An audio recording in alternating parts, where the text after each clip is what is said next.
Morning, Marnie. Morning, Jason. Today is Wednesday, October the 6th. Can you believe we're into October, eh? I can't actually. This September flew by. We're moving into a long weekend.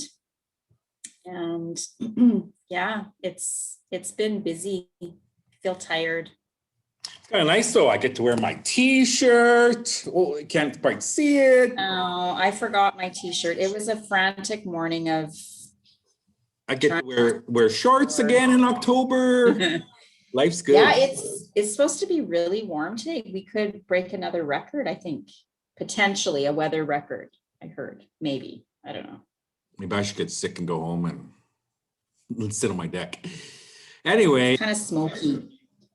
we're kind of talking of today again on our journey sort of mental wellness, and we kind of talked a little bit about some of the theory part and some of those things, but and our model. But one of the things I think is important is that we both are becoming really strong supporters of sort of the holistic model of wellness.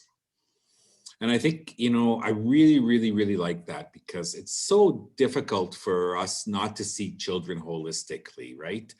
We need to look at them as people that have physical needs, that have physical desires. We need to look at them that have emotional needs, mental needs, as well as sort of that spiritual component. And for us in education, our focus is on the academic piece, but unless we're looking at them holistically, then it's really hard for us to really address some of those academic needs. So the rest of this year, we're really going to spend some time exploring all these areas and really looking at finding balance between those two. I think that's so true, Jason. I think when we really think about us as humans, we're complex, right? We're not one-dimensional. And so when we look at health and well-being, that's not one-dimensional. It's interconnected, and there's many complexities and components to our overall health and well-being. And I think we need to look at, like you said, as the students that we work with, the families, ourselves as staff, as being complex, and that there's interconnected components to our health and wellness, and they're all very important, and they impact each other. So yeah, this weekend I was out for a walk with some little ones, and one of them decided we were going to walk along the edge of a concrete wall. And she did really good, considering she's only been walking for about a month. She was quite amazing how she was able to navigate that wall. Well, the old guy here was not so graceful on that wall, right? And just reminded me again, I think, of balance and how important balance is. And I remember when I was younger, whenever you're walking anything, you were always walking a line or trying to do balance, right? We always did that when we were out playing and hanging out. And I don't think about balance anymore. I just, you get so carried away that I don't think about taking time to sort of look at, how am I balancing on this little wall, and how's it feeling to be unbalanced?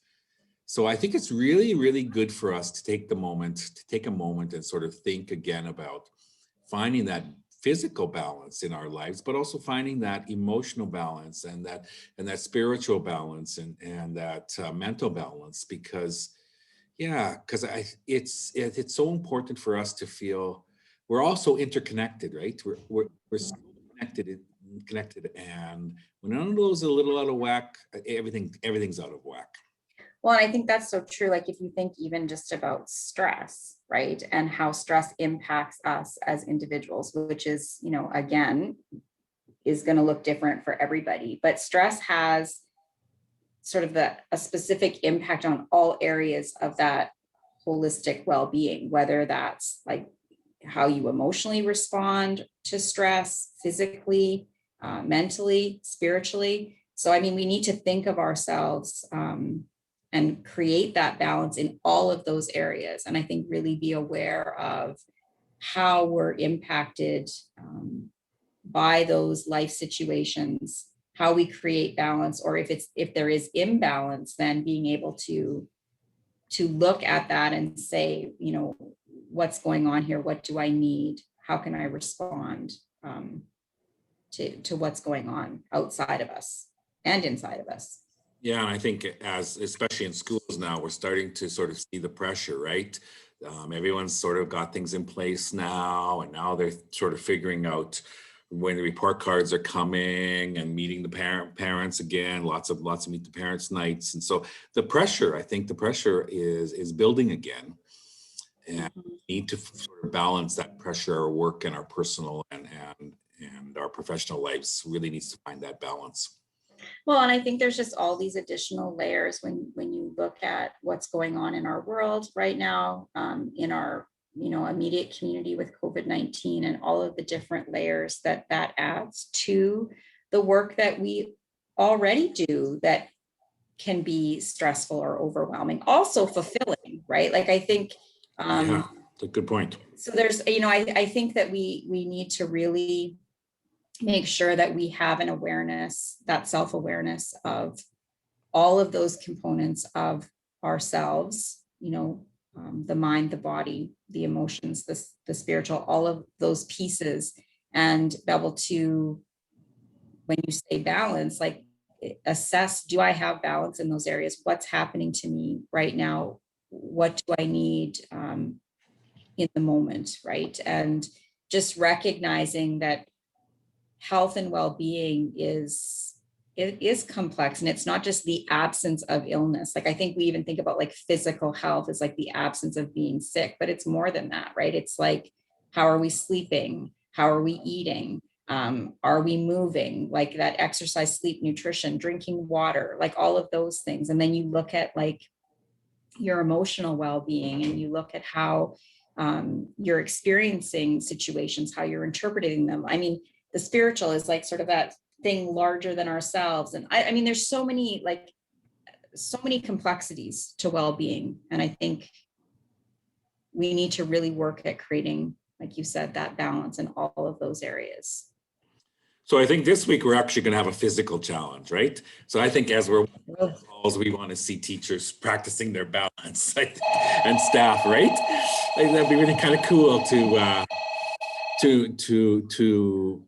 see people sort of physically trying to work on their balance and see how that relates into their reminds them that translates into their other life. And it does, right? Our thoughts impact our feelings, and our feelings impact our actions. And if we think of that interconnectedness moving into a long weekend, to maybe, reflect on feeling gratitude, right? Thankful, kindness, self-kindness, kindness to others, getting outside into the sunshine, being in the moment, just sort of refilling, recharging ourselves. So on that note, I think it's great for us to say, have a great week, everybody, and have a thankful weekend. We care about you all. Amazing job. People are working so hard, and we see that. And I think, again, it's about being kind to yourself, being kind and patient with others as well. And I think just, try to create that balance for yourself and support each other around you, like support everybody around you. We all need support right now, I think, for sure. Yep. See ya. All right. See ya.